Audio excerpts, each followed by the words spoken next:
Preparations are in full swing for India's first undersea mission Samudrayaan. The country is preparing for a research expedition led by 3 scientists to plumb the ocean's depth at 6,000 meters. The mission's prime objective is to delve into the mysteries of the deep ocean. It aims to shed light on the hidden resources and diverse life forms. The project is part of the larger Deep Ocean Mission, which supports the centre's blue economic policy.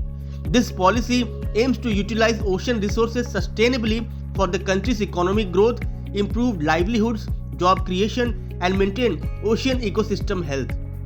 The Samudrayaan project, India's first manned ocean mission, is designed to study deep sea resources and conduct biodiversity assessments.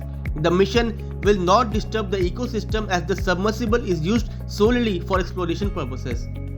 As the clock ticks towards 2026, the stage is ready for the Grand Maritime Odyssey. The pioneering vessel at the heart of this venture is MATS 6000. The National Institute of Ocean Technology in Chennai has masterfully crafted it. With an astonishing ability to withstand the crushing pressures of the abyssal depths for up to 12 hours and up to 96 hours in dire emergencies, this technological marvel is a testament to human ingenuity and dedication to safety. The expedition aims to safeguard the delicate marine ecosystem even as it embarks on its journey of discovery. This venture aligns with the broader mission of unraveling the ocean's secrets in harmony with the government's overarching blue economic policy.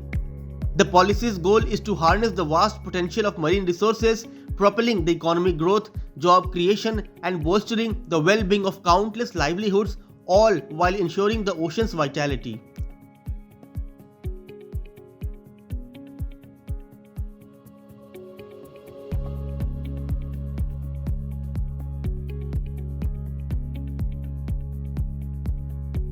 Subscribe to One India channel and never miss an update.